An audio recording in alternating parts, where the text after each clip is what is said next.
नमस्कार दोस्तों, मैं Lalita Agarwal PSSM blessings audio team Kolkata से बोल रही हूँ। पिछले ऑडियो में हमने जाना कि टॉरकॉम जी 26 घंटे की यात्रा के बाद अपने घर पहुँचते हैं। ऑडियो नंबर 151 में हम एक नई घटना को जानेंगे और एक नए चैप्टर की शुरुआत करेंगे जिसका नाम है Brazil, South Africa, Greece, Switzerland. यह मेरे लेक्चर टूर की डायरी है। 1990 वेंसडे अक्टूबर 31 मैंने फेनिक्स एयरपोर्ट से विदा ली और लॉस एंजलिस एयरपोर्ट पहुंचा। ब्राज़ील जाने के बहुत पहले केविन और ब्रैंडन मुझे ग्रीट करने के लिए और मेरी सहायता करने के लिए पहुंचे। उन्होंने मेरा लगेज उठाया और मुझे बिल्डिंग के ऊपर वाले सेक्शन में ले गए, जहां उन्होंने कहा कि मुझे थोड़ी देर का आराम कर लेना चाहिए। जैसे ही हम एयरपोर्ट लाउंज पहुंचे, 30 लोग अचानक गाने लगे, हैप्पी बर्थडे टू यू। मैंने इस तरह के सरप्राइज़ की कोई आशा नहीं की थी। वे बर्थडे केक और कार्ड लेकर आए थे जो मैंने पढ़ा। ब्रैंडन ने मेरा पासपोर्ट और टिकट ले लिया और सभी चीज़ों का ध्यान रखा। करीब शाम के 3 बजे वैरिक ब्राज़ीलियन एयरलाइन 747 ने डिपार्चर किया। ब्राज़ील के लिए बहुत स्मूथ फ़्लाइट थी। यहाँ की सर्विस बेस्ट थी। मैंने 14 घंटे रेस्ट किया लेकिन सो नहीं पाया। दूसरे दिन प्रायः सुबह के 10 बज चुके थे जब हम साओ पौलो में लैंड किए। कस्टम्स अधिकारी बहुत पोलाइट थे। सिक्योरिटी बहुत बढ़िया थी। कोई कठिनाई नहीं हुई और उन्होंने मुझे जाने दिया। जब मैं कस्टम्स से बाहर आया, एक बहुत बड़ा साइन फ्लैश कर रहा था। टॉरकॉम सराय दरिया, मिसेज वेरा मैलूफ और 5 दूसरे लोग मुझे ग्रीट करने आए थे। वे मुझे होटल ले गए जो बहुत आरामदायक था और मैं इस तरह सोया जैसे मैं मर चुका हूँ। उनके समय के हिसाब से जब शाम के 6 बजे एक साइकोलॉजिस्ट और उनकी पत्नी मुझे मैलूफ रेसिडेंस ले गए। यहाँ एक बर्थडे पार्टी थी। वहाँ हर एक डिश जिसकी कल्पना की जा सकती थी टेबल पर थी। उस महल जैसे घर में बहुत अच्छे लोग थे। पहले हमने लोगों को ग्रीट किया, उसके बाद हमने डिनर किया। जब केक लाया गया, उन्होंने ब्राज़ीलियन हैप्पी बर्थडे सॉन्ग गाया। यह करीब 15 मिनट तक चला और असाधारण रूप से सुंदर था। वे चाहते थे कि मैं पियानो बजाऊं, लेकिन यह ट्यून्ड नहीं था, इसलिए वे अपना सिंथेसाइज़र लेकर आए और मैंने कुछ जॉयफुल म्यूज़िक प्ले किया। इसके बाद मिसेज मैलूफ ने मेरा म्यूज़िक टेप इन्फिनिटी प्ले किया। उन्हें यह बहुत पसंद आया। ब्राज़ीलियन टाइम के अनुसार रात के 9:30 बजे हैं। जब मैं होटल वापस आया और बिस्तर पर आकर सो गया, सभी ग्रुप मेंबर्स को ब्लेसिंग्स भेजने के बाद, ये 1 नवंबर का दिन है, मेरा बर्थडे।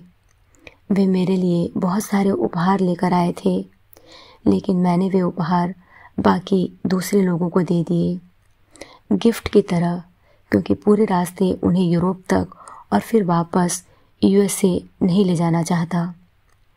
फ्राइडे नवंबर 2 दूसरे दिन 2 नवंबर को शाम 3 बजे हम ब्राज़ील के आर्ट सेंटर में गए, जहां मैंने अपना वक्तव्य रखा और 6 लोगों के आंसर दिए। एक साइको एनालिस्ट, एक साइकियाट्रिस्ट, एक बिजनेसमैन, एक एडिटर, बिजनेस सुपरिंटेंडेंट मैगजीन के, एक व्यक्ति जिसने पॉलिटिक्स में PhD कर रखी थी और छठा जो एक केमिस्ट था। हर एक ने छोटा भाषण दिया और 2 प्रश्न पूछे। यह 3 बजे से 7:30 बजे तक चला। 4.5 घंटे का डिस्कशन। 2000 लोग थे। इसे बहुत सारी दिशाओं से वीडियो टेप किया गया। मेरे आंसर्स का अनुवाद तुरंत किया जा रहा था। जैसे वे यूनाइटेड नेशंस में करते हैं। हर एक के पास ईयरफोन था और जो कुछ भी बोला जा रहा था उसे वे अपनी भाषा में और इंग्लिश लैंग्वेज में सुन रहे थे। ट्रांसलेटर्स बहुत प्रोफेशनल थे। अपनी पोर्टुगीज़ भाषा से जो इंग्लिश उन्होंने प्रेजेंट की थी उसकी मैंने प्रशंसा की। राउंड टेबल डिस्कशन के बाद उन्होंने मुझसे कहा कि मुझे स्कॉर्पियो पूर्णिमा का ध्यान कंडक्ट करना ही होगा। एक डॉक्टर ने इंट्रोडक्शन दिया और बाकी फिर मुझे हैंडल करने दिया।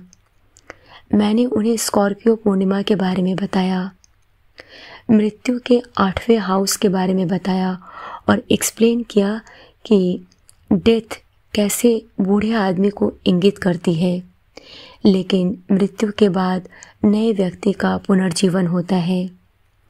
उसके बाद मैंने उन्हें गाइडेड मेडिटेशन करवाया। मैंने उन्हें सुनहरे रंग का पात्र नीली रोशनी के साथ विजुअलाइज करने को कहा, जो हायरार्की के लॉर्ड के साथ संपर्क करवाता है। हॉल में असाधारण ऊर्जा थी। मैंने स्टेज पर खड़े होकर महान आत्माओं की उपस्थिति को महसूस किया और दर्शकों पर गिरती हुई ऊर्जा को। मेरे पूरे शरीर में जैसे बिजली दौड़ गई।